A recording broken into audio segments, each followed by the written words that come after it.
President, Congress, brothers and sisters, when the government makes a proposal, it's sensible to ask why they're doing it and not necessarily sensible to take at face value the reasons they give. In the case of the trade union bill, this government, elected, let us remember, by a minority, has embarked upon an onslaught against the majority. They intend to attack our jobs, to attack and undermine our living standards, our social security and our public services.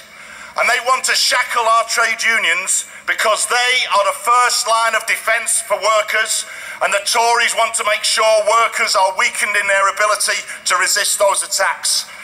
Yes, and these words sound old-fashioned to some. The Tories are embarking upon class war policies against the majority, against the hard-working men and women who make up our movement, who go to work each day to pay their bills and to look after their families, and who keep our economy and society functioning.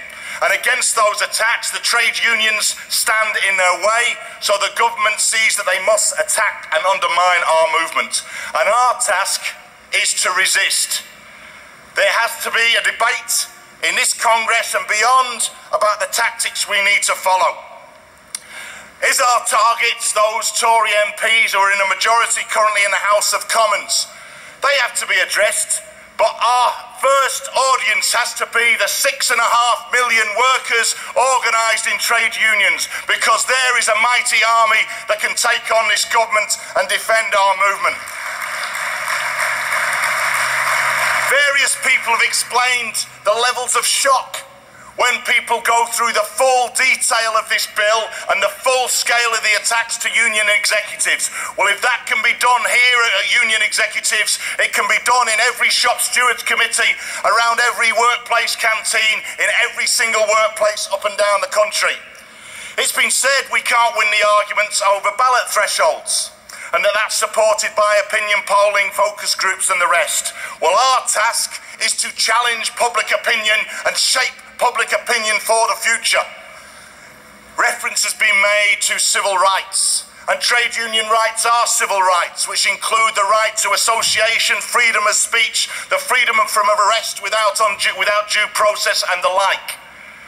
And let's look at the analogy that Len mentioned with the civil rights movement. Opinion polls in the 60s would have opposed the civil rights movement, but King and the civil rights activists changed public opinion, and there's now a monument to them in Washington, D.C.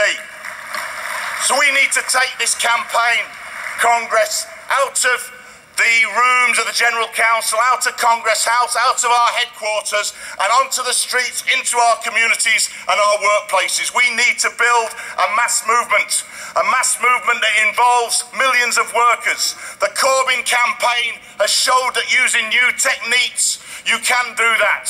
Using messages that aren't created by spin doctors, but appeal honestly to the real needs of working people, we can build a mass movement. That is the task before us today. And I'll just finish this, President, on the point of the law.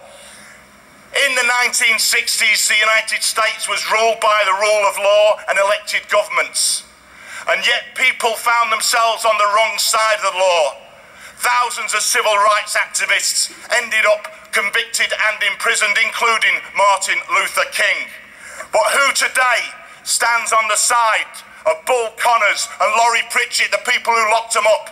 Who stands on their side, and who stands on the side of Martin Luther King and the civil rights activists? So the law will need to be addressed and taken on. Let's put that to one side. We need to build a movement, and the movement will decide how we deal with those pressures. Congress, support the motion.